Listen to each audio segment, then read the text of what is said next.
নমস্কার বন্ধুরা, আজকে আমরা উপস্থিত হয়েছি দেওঘর যাত্রার তৃতীয় পর্ব নিয়ে। আর সেটা হলো ত্রিকুট পাহাড় দর্শন। তো সেই জন্য আমরা সকাল সকাল টোটো একটা বুক করে বেরিয়ে পড়লাম। আমাদের টোটোওয়ালা দাদা মাত্র 700 টাকায় 4টা দর্শনীয় স্থান ঘুরিয়ে দেখিয়েছিল। আর তার মধ্যে সর্বপ্রথম হলো এই ত্রিকুট পাহাড়। যেহেতু দেওঘর শহর থেকে প্রায় 10 থেকে 15 কিলোমিটার দূরে এই ত্রিকুট পাহাড়, তাই সর্বপ্রথমে আমরা এটা দেখব এটাই ঠিক করেছিলাম। তাই আমরা ঠিক সকাল 8টার সময় বেরিয়ে পড়লাম আমাদের গন্তব্যস্থলের উদ্দেশ্যে। আমরা মার্চ মাসে অর্থাৎ শীতের শেষ ও বসন্তের শুরুতে গিয়েছিলাম। ময়ূরাক্ষী নদীর তীরে অবস্থিত এই ঝাড়খণ্ড রাজ্যে বসন্তের লাল পলাশের সৌন্দর্য একটু যেন বেশি চোখে ধরা দেয়। ঝাড়খণ্ড রাজ্যে জনঘন বসতি এমনিতেই কম, আর এই দিকটাতে তো আরও অনেকটাই কম।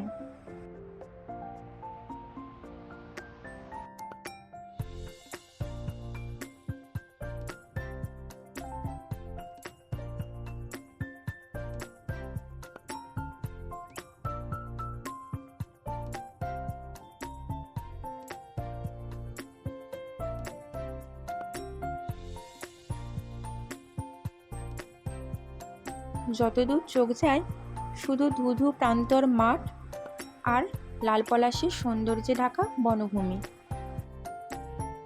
এই ত্রিকুট শুধু পাহাড় নয়, হিন্দুদের ধর্মীয় স্থানও বটে। এখানে পরপর 3টি পাহাড় রয়েছে, যা ব্রহ্মা, বিষ্ণু এবং মহেশ্বর নামে পরিচিতি লাভ করেছে। 3টি পাহাড়ের মধ্যে মাত্র 2টিতে ওঠা যায়, আর বাকি একটি খাড়া ও দুর্গমতার কারণে এখানে ওঠা নিষিদ্ধ।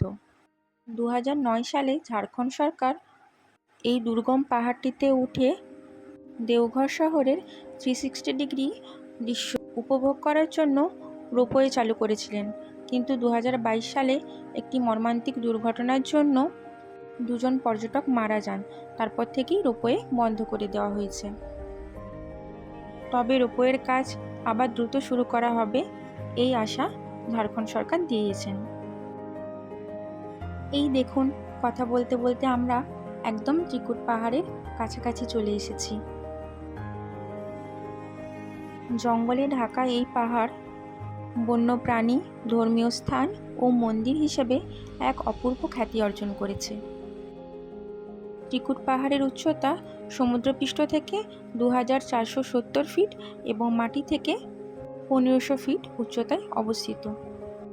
আমরা এই পাহাড় ঘোরার জন্য প্রথমেই 300 টাকা দিয়ে গাইড বুক করে নিয়েছিলাম।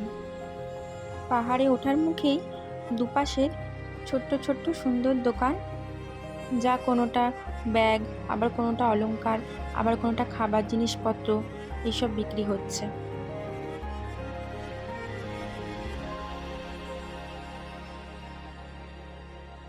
তবে এই পাহাড়ে হনুমানদের উৎপাত খুবই বেশি, তাই গাইড আমাদের প্রথমেই বলে দিয়েছিল নিজেদের ব্যাগ, ক্যামেরা সমস্ত কিছু খুব সাবধানে রাখতে। যে কোনো মুহূর্তে ওরা ছোঁ মেরে নিয়ে চলে যেতে পারে।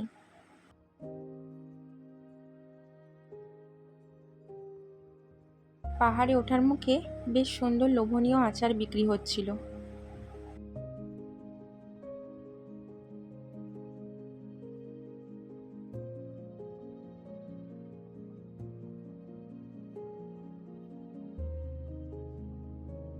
এখানে রয়েছে একটা পবিত্র সীতাকুণ্ড।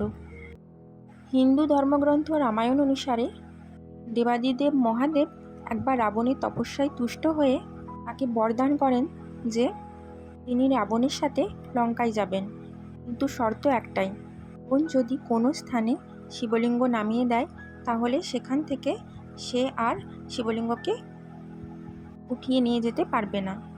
তো লঙ্কা যাত্রাপথে রাবণ ক্লান্ত হয়ে এই ত্রিকুট পর্বতের ওপর মহাদেবের মূর্তি রেখেছিলেন, আর তাই এখানে মন্দির স্থাপন হয় আর নাম হয় দেবাদিদেব মহাদেবের ত্রিকুটেশ্বর।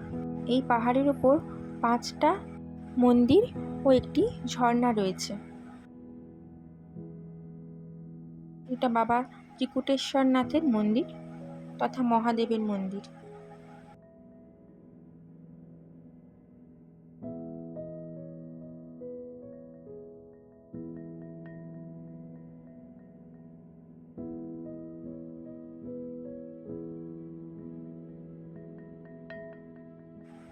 এখানে একটি ঝর্ণা আছে যার জল কখনোই শুকায় না, আর মনে করা হয় এই জল পান করলে সমস্ত রোগব্যাধি থেকে মুক্তি পাওয়া যাবে।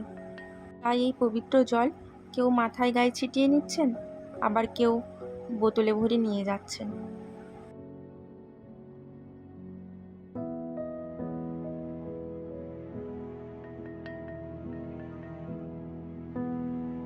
আর এটা গণেশের মন্দির।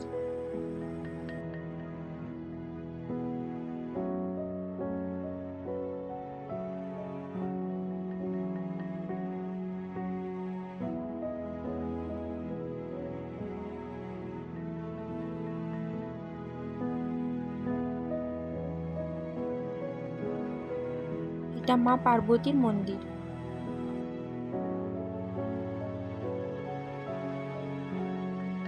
আর এখানে রয়েছে নবগ্রহ মূর্তি।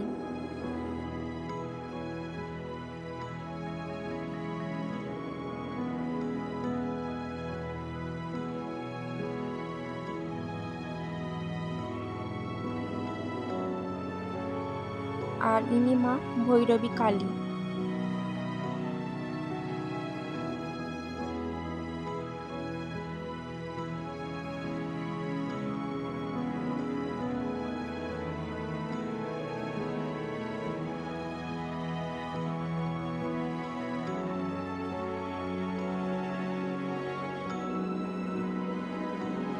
কি সুন্দর ছোট ছোট গুহার মধ্যে ঠাকুর আছে, দেখলে চোখ জুড়িয়ে যায়।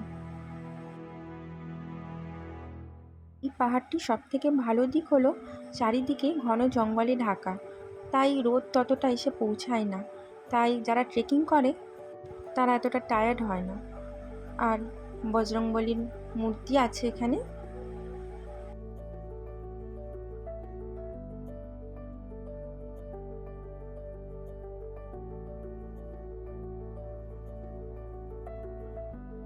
আর এখানে রয়েছে একটি নৌকো আকারের পাথর, এখানে কেউ চাইলেই বসে ছবি তুলতে পারে।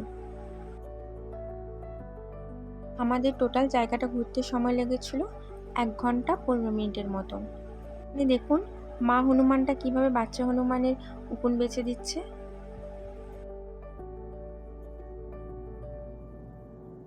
সত্যি চারিদিকে এক অপূর্ব সুন্দর পরিবেশ। আর রয়েছে বজরংবলীর মূর্তি।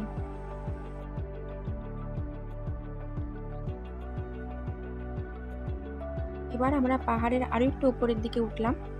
এখানে রয়েছে ঋষি দয়ানন্দের আশ্রম এবং ওনার সমাধিস্থল।